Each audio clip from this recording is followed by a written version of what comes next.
Chapter 15. Ma and Ba sat in front of a small fire that Ba had built. Their disappointment at not having found Minli forced them to admit their exhaustion, and they had slept under the canopy of tree branches during the day, leaving their silver goldfish as a guardian. By the time they'd awakened, it was late afternoon, but neither of them had made any attempt to move. Neither spoke, but both knew that they were unsure whether to go forward or go back. While the sun burst into multicolored flames on the horizon, its last wave goodbye before surrendering to the night, Ma handed Ba a bowl of rice porridge. Neither of them spoke as they ate, both thinking about the goldfish man's words. Should they let Minli try to change their fortune? Should they stop looking and, like the goldfish man said, trust her? Ba sighed. Trying to find Minli is like trying to find the paper of happiness, Ba said aloud to himself. What paper of happiness? A voice said. Ba looked sharply around. Who had said that? He looked at Ma, but she continued to stir her porridge, obviously unaware. Ba shook his head. Perhaps his weariness was making him imagine things. Tell the story, old man. She's listening, the voice spoke again. She won't admit it, but she wants to hear it too. Ba looked around again. It seemed like the voice was coming from the goldfish. He looked closely at the bowl. Was it the firelight that made it glow like that? The fish stared back at him calmly, as if waiting. So Ba took a deep breath and began the story. The story of the paper of happiness. Once, a long, long time ago, a family grew famous for their happiness. It seemed odd that this would happen, but they were truly an unusual household. Even though aunts and uncles, cousins and grandchildren lived together, there was never a cross word or unhappy noise. All were polite and thoughtful to each other. Even the chickens did not fight each other for feed. It was said even the babies were born smiling. Stories of their happiness spread like seeds in the wind, sprouting and blooming everywhere, until finally even young Magistrate Tiger heard of them. Even though he had just begun his position, this was before his son was born, the bellowing, roaring magistrate was already called Magistrate Tiger. Impossible, he scoffed. The stories are exaggerated. No family can be that happy. But even so, he was curious and sent an emissary to the family to observe. The emissary returned, awed. Your Magnificence, it is just as the stories say, he said.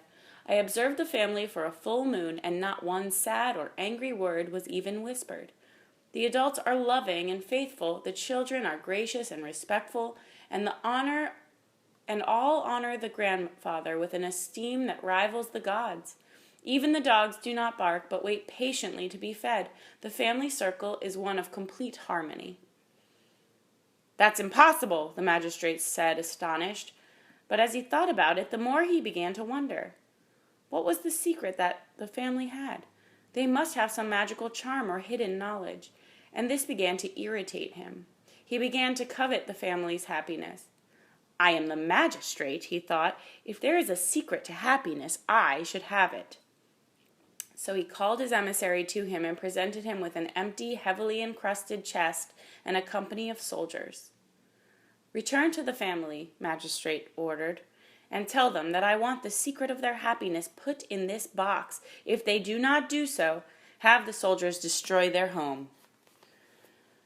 The emissary did as he was told. When the troop of soldiers surrounded the house, the family looked fearful, but when the magistrate's demands was announced, the grandfather smiled.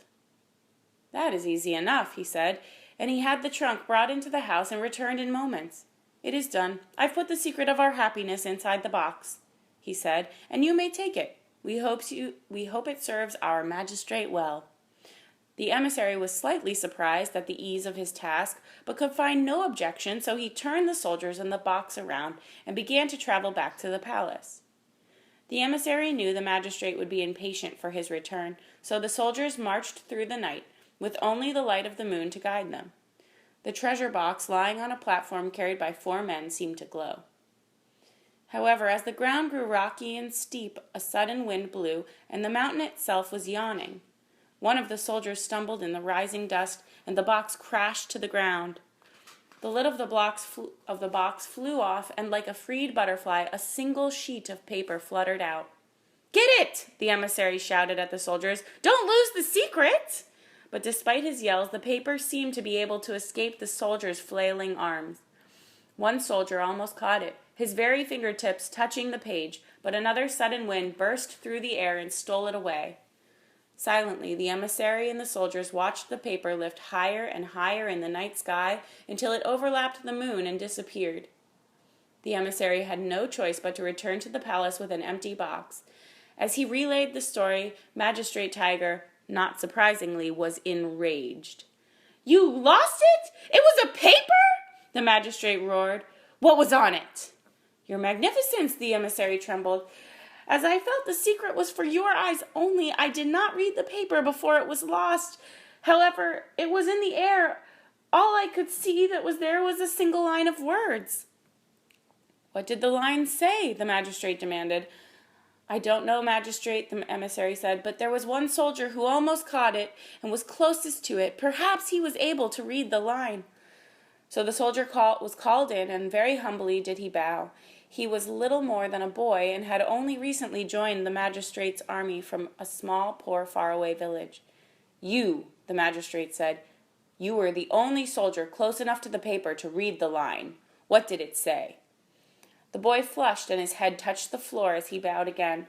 "Great magistrate, I am your very poor servant," he said. "I was close enough to see the line on the page. However, I cannot read. I do not know what the line said." Magistrate Tiger scowled with irritation, and the emissary and the soldier shivered. "I did notice something," the soldier said. "What?" the magistrate demanded. "There was only one character on the page," the soldier said. "The line was one word written over and over again many times." "One word?" the magistrate snarled, and his anger seemed to burn deep in his eyes. "One word is the secret to happiness? It was a trick! The family must have thought they could deceive me. Emissary, gather all of my troops. I personally will get the secret of happiness and punish that family of lowly dogs." So the next day, with Magistrate Tiger and his entire army prepared for destruction, the emissary led the way to the home of the happy family. But when they arrived, nothing was there. No house, no chickens or sheep, no family. Instead, there was only a flat plain, as if the whole home had been scooped up from the earth. Magistrate Tiger scowled at the blank ground with rage and vowed to punish the family for their disrespect. But while he glared, the wind blew and covered him with a grayish-green dust. As he stood like a green powdered statue, he felt as if the sky were laughing at him. "So, I think Minley, like the secret word and the secret of happiness," Ba said, "is not meant to be found." He glanced at Ma. While she did not meet his gaze, she made no objection either. "And tomorrow," Ba continued gently, "we should return and wait for her to come home." Again, Ma said nothing, but barely, perhaps only because he was looking for it, she nodded. Ba nodded back at her and quietly took some rice and dropped it into the fishbowl.